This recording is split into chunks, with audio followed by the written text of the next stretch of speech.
Good morning, all of you. In the last class, we discussed up to the vegetative propagation. Vegetative propagation. So, what is propagation here? Propagation means the production of another plant from the main plant's body by using leaves or stems or any other part of the plant body. For example, in the last class, we discussed about the example of bryophyllum leaf. Bryophyllum leaf. So, if we observe that the bryophyllum leaf can produce another bryophyllum plants from its body, from its leaf. Okay, like that only we have some methods of artificial propagation. Artificial propagation. Here, artificial means the propagative methods which can be uh, which can be happened by the human beings. Okay, so there are completely three types of artificial propagations are there. First one is cutting, second one is layering, and the third one is grafting. First one is cutting, second one is layering, and the third one is grafting. First we will go to the cutting there. So what is cutting here? Cutting means some plants can grow individually when a piece of the parent plant having bud is cut off from the existing plant. The lower part of this cutting is buried in the moist soil. After few days, the cut parts having buds grows as an individual plant after developing roots. So this is the content which is given in the textbook there. So for this cutting, we can take hibiscus and rose as examples. Hibiscus and rose as examples. So in the daily life, in the normal life, we know that hibiscus plant. Okay, we know hibiscus means mandara. So if we cut a stem of hibiscus plant, if we place it in the moist soil, after some days we can observe that it can grow as a new plant. So that is called as cutting. And the second one is layering here. Second one is layering here. A branch of the plant with at least one node is bent towards the ground and a part of it is covered with moist soil, leaving the tip of the branch exposed above the ground. After a few days, new roots develop from the part of the branch buried in the soil. The buried branch is then cut off from the parent plant, and the part which has developed roots grows to become a new plant. For this, we can observe sugarcane as an example. Sugarcane as an example. Just look at the diagram there. So here what is layering here? First of all, we have to take a branch of the main plant, existing plant. So it must contains some nodes there. Nodes means some constructions. Node means some constructions. Construction అంటే నొక్కులమ్మ కొన్ని constructions ఉంటాయన్నమాట. So some constructions they we have to place one construction under the soil and leave the tip of the plant above the soil there, like shown in the diagram. After some days, the node which is placed inside the soil can grows the roots, can show the growth of roots. After the growth of roots, we can cut the connection between these two plants, and the second plant can grow as a individual plant. This is called as layering. And the third one is grafting. So in this case, we can join two plants as a single plant here. We can join two plants as a single plant here. Just look at the diagram. Here there are two different parts. One is from another plant, second one is from the another plant here. So we have to take two different parts, and first we have to take one plant. So the lower plant which contains roots is called stalk. The plant which is inside the soil is called stalk. We have to cut the stem of that plant in the V shape. In the V shape. At the same time, we have to take another plant which is called as scion. Which is called as scion. And we have to cut exactly to fit in that V shape, and we have to tie with a polythene cover. We have to tie both of them with a polythene cover. So after some days, if we remove that polythene cover, these two parts can adjoin with each other and grows as a single plant This technique mostly used to obtain a plant with desirable characters. desirable characters. For example, there is a plant A which is called as stalk and a plant B which is called as scion. In the plant A, I have a desirable character, which one of the character which I like most. It has a character I like most. At the same time, in the plant B also there is a character I like most. Now I need these two characters in the same plant. In that case, we have to take these two plants and adjoin with each other as shown in a diagram, which is called as grafting method. Which is called as grafting method. So these are the three types of artificial propagations. Artificial propagations. Okay.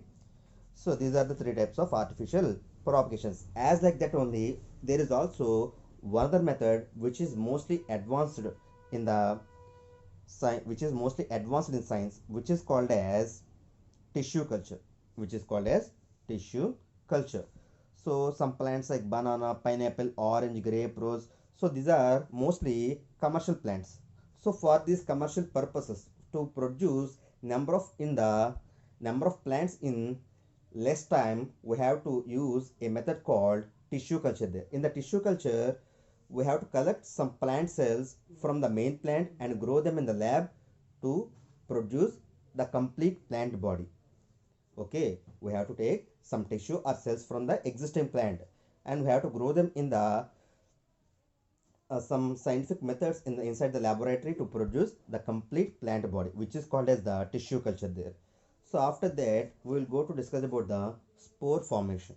Spore formation, which is mostly observed in the fungus plants. So what is fungi here? Fungi means the plant which does not contain any kind of chlorophyll. Yes or no? Fungi means it's a white plant. It does not have any kind of chlorophyll, but it can live based on the some other materials like dust or waste materials. Yes or no? So in that case, in those fungi plants, they can reproduce through the spore formation. Now we are going to discuss about them. So for the fungi, we can take Rhizopus yeast as example. So in the case of Rhizopus fungi can grow on the waste materials.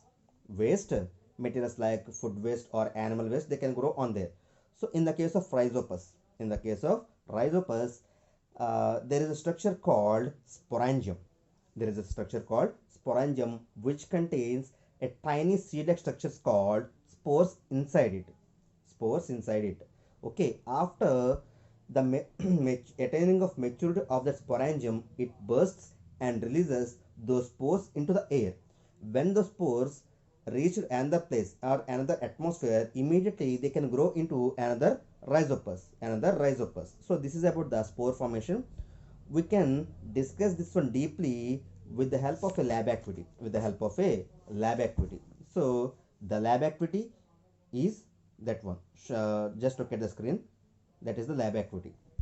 To examine the rhizopus or common mode under the microscope, it is best to grow on your own in a controlled environment using a soft bread that is preservative free or a roti, fruits or vegetables such as potatoes or oranges. A good sample of mold may require 4 to 10 days to form spores. So be sure to plan ahead for this project. Okay, so to observe the formation of spores and their growth, we have to perform this lab activity by using some amount of bread. First of all, we have to take the bread and leave it in the open air for 1 hour. We have to expose that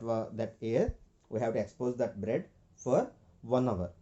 So after that, we have to place that bread in a bag and we have to sprinkle some water over the bread and we have to fill some air and leave it for some time. Leave it in the dark for some time. We have to close the cover and leave it in the dark for some time. I'm repeating again. First of all, we have to take the bread, leave it in the atmospheric air for some time. After that, sprinkle some water on it and place it in a polythene bag and close it with a thread and place it in a dark room for 2 to 3 days. 2 to 3 days. After 2 to 3 days, when we remove that thread and observe the bread, surface of the bread, we can observe that some whitish material which is placed on the surface of the bread. We can observe that one.